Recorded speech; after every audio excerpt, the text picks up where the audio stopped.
মহিলা পক্ষৰ হৈ কেনেদৰে কাম কৰিছে আৰু বঁটাটো কেনেকৈ বুলিছে সমগ্ৰ মানে আপুনি গোসাইগাঁৱৰ পৰা মাজবাটলৈ কি দেখিছে? সকলোকে নমস্কাৰ। আমাৰ বিটিয়াৰবাসী ৰাইজলৈ আজি মই ৰিচেণ্টলি যোৱাকালিৰ পৰা মহিলা শাখাৰ প্ৰেচিডেণ্টৰ ইনচাৰ্জ হৈ আজি মই ওদালগুৰিলৈ আহিছোঁ।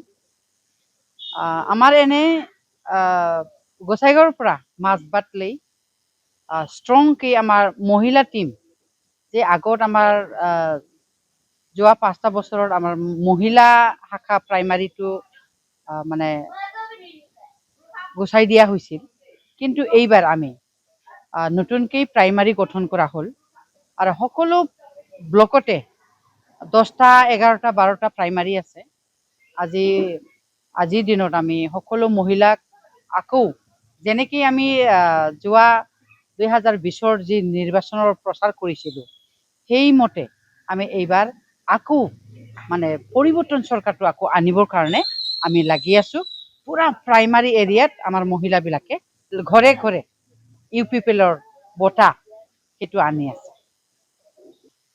নাই, এইটোতো সকলোৱে জানে যে NDA হোৱাৰ লগে লগে তাহোন নিজৰ চিটটো এৰিব লগা হ'ল, কিন্তু আমি অকলশৰীয়াকৈ আমি UPPLে 15টা চিটত 15টা দিছোঁ। UPPLে 15টা চিটতে খেলিব আৰু আমি তাত 15টাত কমচে কম আমি 10টামান চিটটো জিতিব পাৰিম, সেইটো খাটাং আজিৰ দিনত। আৰু BPFটো আমি দেখিব পাইছোঁ, হ'ব পাৰে কিছুমান জইনিং হৈছে কিবা হৈছে, কিন্তু আমাৰ UPPL দলৰ পৰা যিমান গৈছে তাত ক'তবাত মানে থোৱা এই ৰুমত যেনেকৈ মাল থৈ দিয়ে সেনেকুৱা হৈছে, পেলাই থোৱা নিচিনা হৈছে। কমচে কমতো আমাৰ পৰা যোৱা মানুহ মানে পদ দিছে ছেক্ৰেটাৰী, কমচে কমতো 70-80 জন হ'ব নেকি ছেক্ৰেটাৰীয়ে, সেনেকুৱা ছেক্ৰেটাৰী কিবা কিবি হৈছে, কিন্তু একো কামত নাই। আমি কিন্তু এইবাৰ UPPL হিচাপে ভালকৈ জিতি যাম আৰু নিশ্চয় আমি 10টাটো জিতিমেই। UPPLটো এনে 4খন আসনটো এৰি দিলে। যোৱা BTC ইলেকশ্যনত আমাক হেৰুৱাইছে কেনেকৈ যে আমাক NDA বুলি কৈ মাইনৰিটি এৰিয়াত গৈ NDA কৈ আমাক বহুত ঠগ বাজি দিছে। আৰু এতিয়া নিজে 28খন চিট পোৱাৰ পিছতো BPF দলে এতিয়া চৰকাৰ গঠন অকলে চৰকাৰ গঠন কৰিব পৰা নাই, সেইটো ৰাইজে জানে।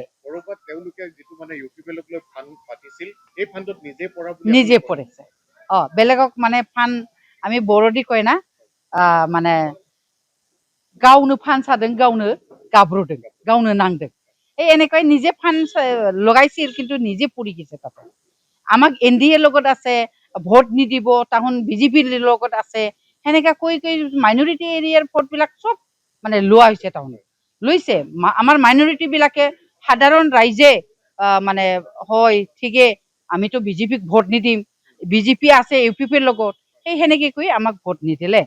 কিন্তু এতিয়া চবে ৰাইজে মাইনৰিটি এৰিয়া হওক, যি ৰাজবংশী হওক বা সূত্ৰধৰে হওক, চবেই এতিয়া বুজিবলৈ পাইছে যে হয় নিশ্চয় মানে আমাক ঠগবাজি দিছে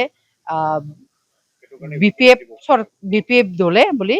এইবাৰ আমাক মাইনৰিটি এৰিয়াই হওক যিয়ে হওক বিভিন্ন জাতি জনগোষ্ঠীয়ে আমাক ভোট দিব, নিশ্চয় আমি জিতিব পাৰিম, 10খন আসনটো আমি ল'ব পাৰিম, এইটো 100%।